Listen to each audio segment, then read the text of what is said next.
वंदे मातरम दोस्तों, पेड़ लगाओ मिशन में आपका हार्दिक स्वागत है। देखिए दोस्तों, ये चारों तरफ अंधकार छा गया है। बिल्कुल आपको चारों तरफ का सीन दिखा देता हूँ मैं। बिल्कुल चारों तरफ अंधकार छा गया है और अभी भी मैं पहाड़ों में मेहनत कर रहा हूँ और मैं आपको बताना चाहता हूँ कि मैं क्या कर रहा हूँ। ये देखिए, ये मेरी कुल्हाड़ी है और ये पीपल का पेड़ है जिसकी मैंने बाड़ लगाई है, यानी सुरक्षा कवच बनाया है। और ये पेड़ कम से कम मेरा 10 फीट का था, लेकिन कोई दुष्ट आदमी इसकी बाड़ को तोड़ के ले गया ईंधन के लिए और पेड़ को बुरी तरह नष्ट कर दिया। बिल्कुल जड़ तक पहुंचा दिया है, जानवरों ने खा के। अब दोबारा उसमें फूटन चली है, मैंने पानी डाला था, बरसात भी हो गई है, तो उम्मीद है कि दोबारा भी बड़ा हो जाएगा। लेकिन मैं कब तक इस तरह से मेरी मेहनत को बर्बाद होते देखता रहूँगा और कब तक मैं इस कार्य को करता रहूँगा। क्योंकि हम जो भी कार्य करते हैं उसका नतीजा अगर अच्छा आता है तो हमारा भी मनोबल बढ़ता है।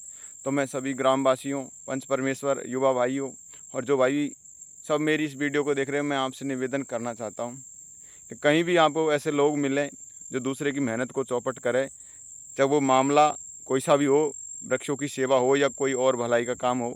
आजकल लोगों में ईर्ष्या इतनी हो गई है, इतनी मूर्खता है कि दूसरे की मेहनत की कोई कदर नहीं करते हैं। और मेरे कम से कम हज़ारों पेड़ नष्ट कर दिए लोगों ने। मैं इस चीज़ से बहुत परेशान हूँ। मैं मेरी मेहनत से परेशान नहीं हूँ। मैंने मेरा पूरा जीवन पर्यावरण सेवा और परमार्थ के लिए अर्पित कर दिया है। मैंने मेरी पढ़ाई भी छोड़ दी है और मैं यहाँ तक कि शादी भी नहीं कर रहा हूँ, क्योंकि मैंने पेड़ पौधों को मेरे बच्चे मान लिया है और धार्मिक रूप से मैं इनको देवता समझता हूँ। और देवता इसलिए समझता हूँ क्योंकि 2 मिनट भी हम ऑक्सीजन के बिना नहीं निकाल सकते।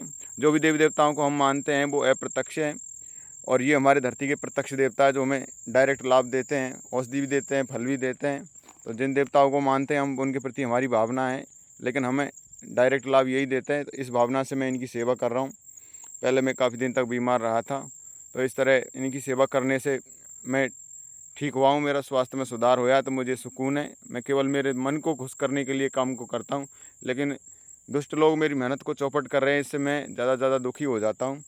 तो मैं आप सभी से पुनः निवेदन कर रहा हूँ, ऐसी हरकत करने वाले लोगों को बिल्कुल नहीं छोड़े। और अब बरसात हो चुकी है, सभी भाइयों से निवेदन है, आपके गांव में कहीं भी ऐसे पहाड़ हो, देखिए सामने मेरा पीपल का पेड़ इतना बड़ा हो गया है वो, और इधर देखिए एक बरगद का पेड़ इधर इधर बड़ा हो गया है।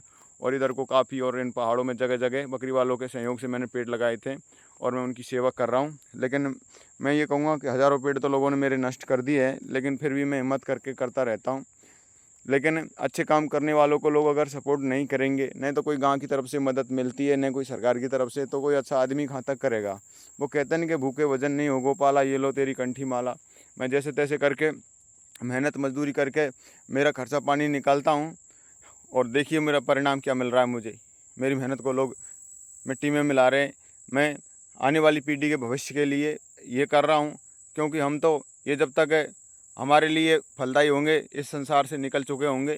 लेकिन मैं एक अच्छी सोच विकसित करना चाहता हूँ, ताकि ये हमारी बंजर पड़ी हुई धरती, चाहे पहाड़ों की हो या गौचारा की हो या बेड़ा की हो, इसको फिर से औषधीय पेड़, फलदार पेड़ और छायादार पेड़ों से भरना चाहता हूँ। तो आप सभी से निवेदन है कि एक पेड़ लगाने का आप संकल्प लीजिए, ताकि ये धरती फिर से हरी भरी हो सके और धरती माँ का तापमान कंट्रोल हो सके। जय हो धरती मैया की, जय हो प्रकृति मैया की। जय हिंद, जय भारत।